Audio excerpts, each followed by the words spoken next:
As we are talking about health financing, we're always talking about more money for health. We are also talking about more health for the money. But I always wonder, are we really moving the needle? It sounds very cliche, but I always wonder, is the work that I'm doing, is it impactful enough? Is it changing the experience of a patient that when a patient walks to a health center, for example, are they able to receive everything they need? Do they feel appreciated? Do they leave there feeling healthier? Do they walk out of there feeling better?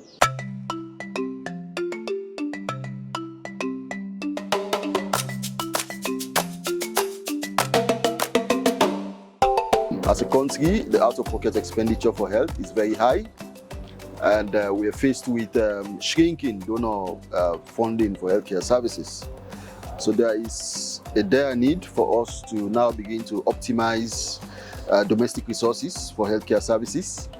And of course, ensuring that we do the necessary healthcare reforms. My greatest concern is not only financing health service delivery, but how can we build a sustainable system that is capable of supporting quality primary healthcare service delivery when donor funding declined.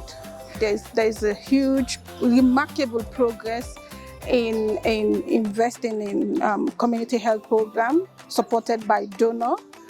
But the challenge is how do we optimize these gains through domestic financing, strategic purchasing, and the efficiency. What keeps me at night is how can we transition quickly toward a sustained healthy system which finances itself, our people are insured, our health services are in good qualities, making sure that our frontline health care workers, especially the community health workers, are salaried and are well trained. And our target or our goal is to reach 294 community health workers by 2029.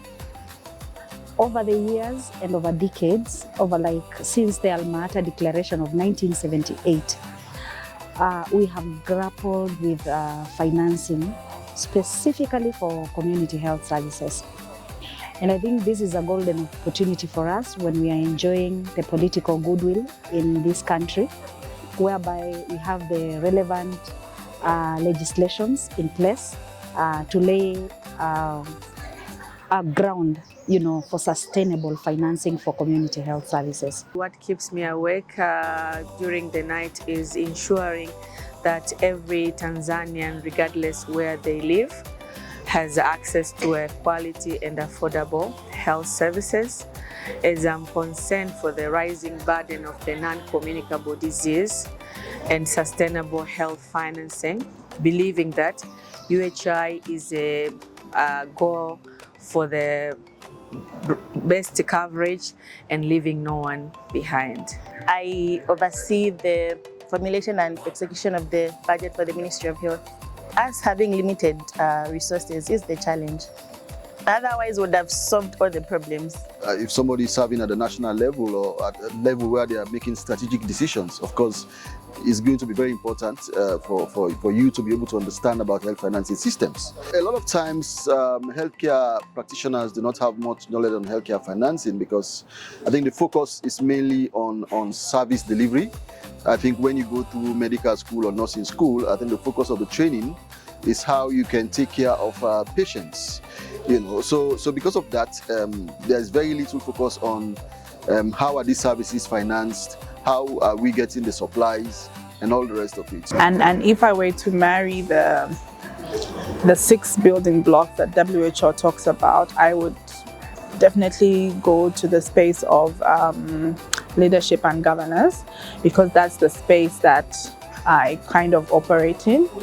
So I think that in the next 9 months, I hope to harness my skill set, my knowledge, to be able to provide, because my role is supporting leadership.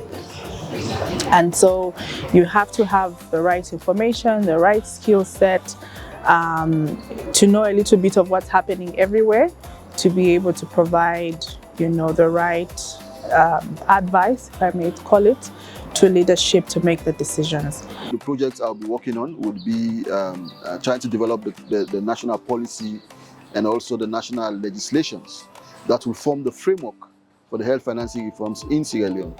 And I hope that by the end of the fellowship, I'll be able to deliver on those very important tasks. So my work or my project which I'll be focusing on is harmonizing community health indicators, moving from vertical indicators toward indicators which look at community health systems as one. The relationship between financing and politics. That international political economy surrounding health financing is my take-home message. Grabbing every window of political opportunity that presents itself so that we can do exploits in terms of sustainable community health financing. It's not health systems that make a difference, it's the people who do. So when you get change makers that come together and in a way we sharpen each other, it makes all the difference. So I'm leaving here very energized and looking forward actually to learn, to interact, to cross-exchange, and believing that it's me that is going to make the difference.